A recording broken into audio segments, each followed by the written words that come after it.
à tous, je suis très contente de vous retrouver aujourd'hui pour le 4e et avant-dernier update lecture du mois de décembre. J'ai l'impression que je ne vais jamais voir le bout des updates lecture de ce mois, mais c'est pas grave, voilà, ça veut dire que j'ai beaucoup lu et ça c'est cool. Je termine pas mon objectif de l'année, mais on en reparle dans le bilan qui sortira après tous ces updates lecture. C'est aussi pour ça que j'ai très hâte d'en avoir fini avec tout ça, parce que j'ai l'impression de pouvoir passer enfin en 2025 et ça c'est cool.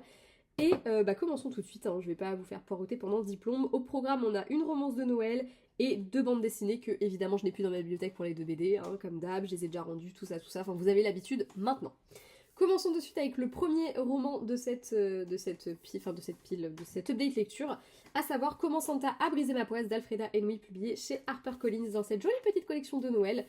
Je n'arrive toujours pas à savoir si j'aime ou pas ces couvertures, voilà, je sais pas. Je trouve les dessins très minimalistes et bof bof, mais il y a du violet, j'adore le violet. Je sais pas, je suis partagée, je suis très partagée même. Par contre sur ce livre, je ne suis pas partagée du tout, j'ai passé un super moment de lecture. J'aime beaucoup La plume d'Alfreda Henry, mais c'est la 3e romance de Noël d'elle que je lis, et c'est la 3e fois que je dévore le récit, que j'adore ce que je lis. Dans ce roman, nous allons suivre April, c'est bien ça son petit nom? À chaque fois j'ai des doutes. Oui c'est ça, April. April qui a une poisse monumentale quand arrive le mois de décembre, puisqu'il y a 6 ans de ça, presque 7, elle a brisé un miroir. Et elle qui n'était pas très superstitieuse, il faut reconnaître que, voilà, Noël ne l'aime pas trop depuis quelques années maintenant. Et cette année, les bourdes vont s'enchaîner et la pauvre se retrouve à galérer pour rejoindre le mariage de sa meilleure amie qui a choisi l'Alaska pour se marier, évidemment qu'elle plombe la con. Donc entre le travail qui dure plus longtemps que prévu, qui fait qu'elle peut pas prendre son avion, puis finalement l'avion qu'elle devait prendre il a annulé, et puis finalement, et puis, enfin bref, plein de merde lui tombe sur le coin de la gueule. Mais heureusement cette année, elle est pas toute seule pour affronter tout ça, puisque le témoin du marié et le meilleur ami de ce dernier, Cameron, acteur de films de Noël justement, qui est surnommé Santa Lover par ses fans, va faire la route tout simplement avec elle. Et potentiellement, peut-être bien que il va apprendre à lui faire aimer Noël. Elle qui a un petit côté Grinch, légèrement accentué par la poisse de ces dernières années, faut le reconnaître. Voilà, peut-être bien que finalement Noël, c'est pas si pourri que ça quoi. Bah écoutez, on est typiquement dans de la romance de Noël, cliché as fuck, et ça se veut cliché, et ça se vend comme du cliché, et justement les personnages vont jouer un petit peu de ça, parce que bah lui qui est acteur de film pour Noël, des fois ils vivent des scènes, et même eux ils se disent mais là on se croirait dans un de tes films quoi, enfin c'était super drôle, j'ai adoré ça, j'ai trouvé le récit hyper touchant, j'ai versé ma larme mouillette, notamment lors du discours que fait April comme témoin, parce que j'ai été hyper touchée par son amitié avec...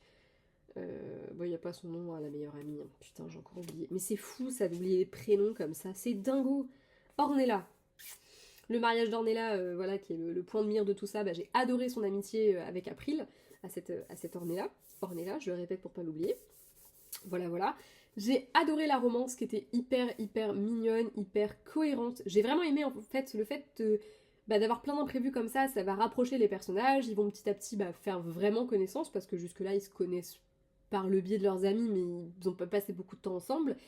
Donc on va les voir vraiment faire connaissance tous les deux, apprendre à se découvrir, se rendre compte que en fait ils s'aiment bien, et petit à petit potentiellement développer une certaine attirance et tout ça. Et j'ai trouvé que c'était très tendre, c'était chou, vraiment genre c'était chou, et ça tombait sous le sens. C'était juste, enfin pour moi vraiment j'ai eu l'impression de les voir tomber amoureux l'un de l'autre, et ça fonctionnait super bien avec moi. J'ai adoré la magie de Noël, j'ai vraiment aimé le côté Grinch mais pas trop de April. En fait elle est pas non plus, enfin elle déteste pas Noël, c'est juste pas sa fête préférée, ça l'ambiance beaucoup moins que sa pote Ornella, mais enfin voilà, elle est pas non plus complètement fermée à l'idée de Noël comme tant d'autres dans les romances de Noël, où des fois je me dis un peu oui, enfin fais pas ton Grinch, je veux bien que tu sois pas très fan de Noël, mais enfin voilà, c'est pas non plus la pire fête de l'année. J'ai toujours un peu de mal à comprendre les personnages qui détestent Noël dans les romans, mais je suppose que dans la vraie vie, il doit bien y avoir des gens qui détestent aussi Noël. Ce n'est pas mon cas, j'adore Noël. Mais du coup, j'ai vraiment adoré ce côté Grinch, mais pas trop non plus d'April, parce que bon, elle fait des efforts. J'ai aimé le fait qu'elle soit pas un cliché total, c'est vraiment une héroïne que j'ai adorée. Et au début, j'ai eu très peur parce que j'avais commencé le mois dernier, je crois, un roman avec une nana où c'était alors c'était la fan d'Halloween, elle était ultra gothique, enfin c'était un peu le cliché de la meuf qui détestait Noël et qui du coup préfère Halloween. Et au début j'ai un peu peur parce qu'April elle est un peu comme ça, elle son truc c'est plus Halloween, en plus elle est maquilleuse sur des films, et notamment elle fait des effets spéciaux et parfois sur des films d'horreur. Donc j'avais un peu peur de tomber dans ce cliché là, et en fait pas du tout. April ça l'empêche pas d'être hyper féminine, hyper enfin Je sais pas, parce que l'autre c'était vraiment un cliché de la meuf pas très féminine, pas très très gros ronchon, très... Enfin bref, j'aimais pas du tout. Alors que là, j'ai aimé le contraste entre cette nana, elle a beau de pas aimer Noël, il y a des trucs qu'elle aime quand même. J'ai aimé ce côté Grinch, mais pas trop, tu vois. Voilà. C'est une héroïne que j'ai adorée, je suis vraiment tombée sous son charme et j'ai vraiment kiffé. Parce que je la trouve drôle, je trouve qu'elle a un second degré de ouf. Et elle fonctionne carrément bien. Et avec Cameron, leur duo fonctionne aussi de ouf. C'était une très bonne romance de Noël que je vous recommande. Si vous voulez prolonger la magie de Noël ou si vous voulez vous le garder pour l'année prochaine, bah n'hésitez pas parce que ça vaut le coup. Et de manière générale, je vous conseille toutes les romances de Noël d'Alfreda et Nuit parce que moi, les deux que j'avais lus l'année dernière, je les ai adorées. Voilà. Voilà, ça vaut le coup quoi. Pas de plus grand chose de plus à dire. La BD que j'ai lue après, j'avoue, par contre, je l'ai pas trop aimée. Il s'agit de Bruit de couloir de Lucie Albrecht chez Vide Cocagne. Je ne connaissais pas du tout cette maison d'édition. Dans cette histoire, on va suivre Priscilla qui a quitté son ancien lycée parce qu'elle l'était harcelée. Qui va, du coup, plutôt que de... En fait, par peur de subir le harcèlement de ses pairs à nouveau, elle va se placer en position de harceleuse. Voilà, donc on a un peu le basculement. Alors déjà, j'ai pas été... Enfin, les dessins, en fait, c'est assez contradictoire parce que les dessins, je les ai trouvés très sympas, mais je trouvais que les personnages se ressemblaient trop les uns les autres, donc il y a eu un moment donné, je me suis dit, justement, quand j'ai capté que on suivait Priscilla, et qu'elle était en train de harceler ses copines, enfin, d'être super désagréable avec ses copines et de piquer un peu là où ça faisait mal, je me suis dit, bah non, mais c'est pas possible, c'est celle qui se fait harceler dans le chapitre d'avant, enfin, j'ai pas compris, ou pas, du coup, je suis allée vérifier parce que certains personnages se ressemblaient vraiment beaucoup et c'était un peu gênant, du coup, pour la compréhension. Et au-delà de ça, j'ai pas du tout aimé le message qui était transmis. Le fait de se dire, bah, si tu veux pas être harcelée, deviens harceleuse, ça fonctionne pas, c'est pas vrai déjà. Et puis c'est pas bien. Voilà. Alors après, je sais que c'est un récit qui arrive, il y en a beaucoup des gamins qui se sont fait harceler et qui au final sont devenus les harceleurs parce que ils se sont fait tellement merder qu'après quand tu arrives à prendre une position de force, bah tu veux la garder. Mais là en l'occurrence, j'ai trouvé que c'était de la méchanceté gratuite. La Priscilla que j'ai découvert dans les flashbacks d'elle avant me touchait beaucoup. Celle que je découvre dans le présent, je l'ai détestée. Les personnages, du coup, comme on a du mal à deviner qui est qui, moi j'étais paumée une fois sur deux, je ne savais pas, enfin, il y en a une qui est lesbienne, et à un moment donné, je croyais qu'elle était en couple avec une des filles qui est dans la même chambre, et en fait, après, j'ai capté que pas du tout, c'était une autre. C'était très bizarre. Euh, En fait, c'est une BD qui est très courte, et en même temps, il se passe vachement de choses d'un coup. Il y a une espèce de vision de la femme qui me déplaît prodigieusement dedans.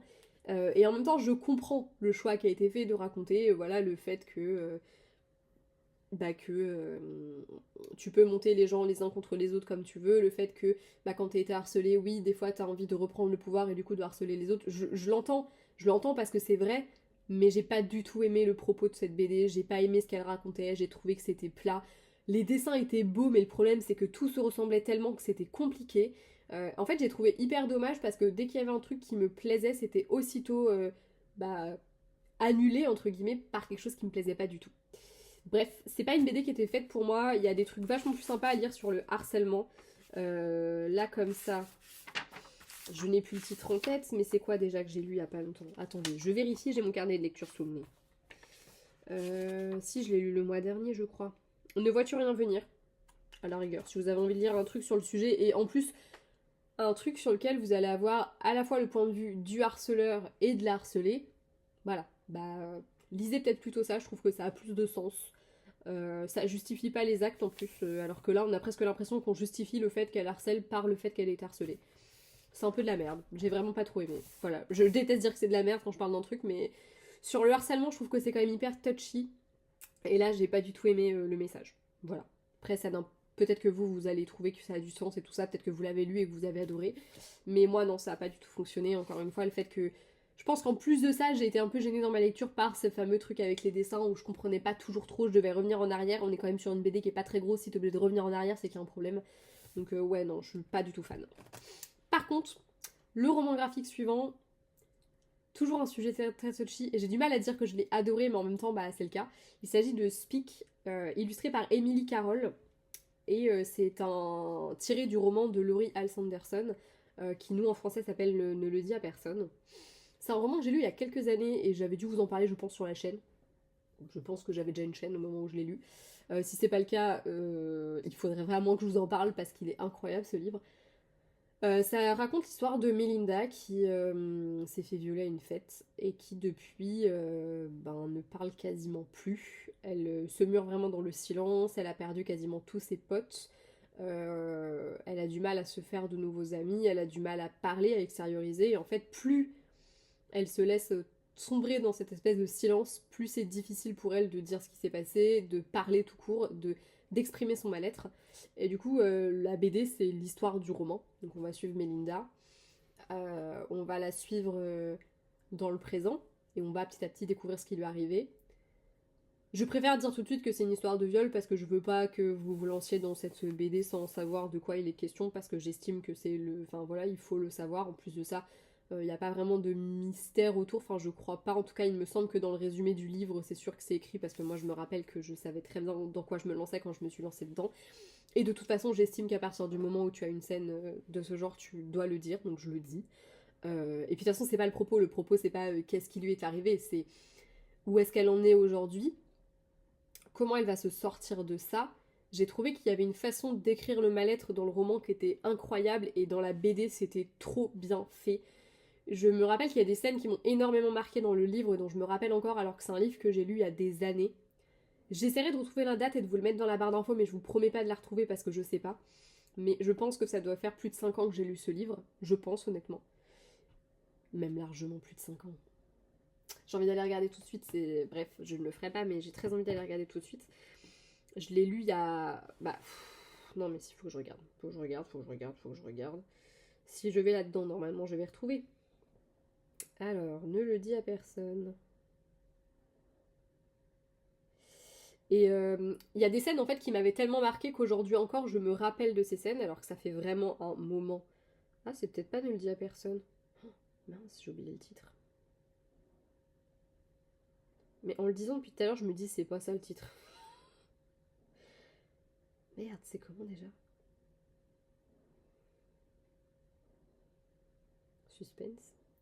Au moins je vais savoir tout de suite que je vous dis des conneries depuis le début.